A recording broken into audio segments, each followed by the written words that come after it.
Hi කොහොමද ඔයාලට අද අපි අරගෙන ආවේ කූරයිය මාළු කරියක්.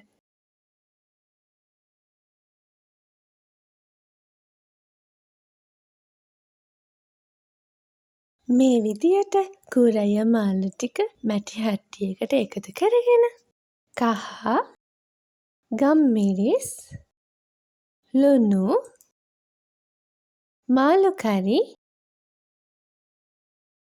කුරුඳු ගොරක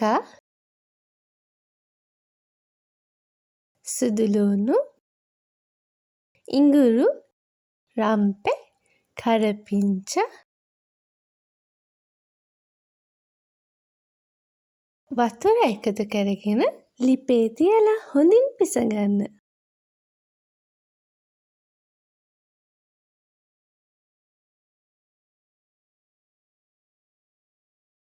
ඔයාලත් මේ රෙසිපි එක අනිවාර්යෙන්ම try කරලා බලන්න. මේ වීඩියෝ එක අනිත් අයටත් බලන්න, ෂෙයා කරන්න, ලයික් කරන්න.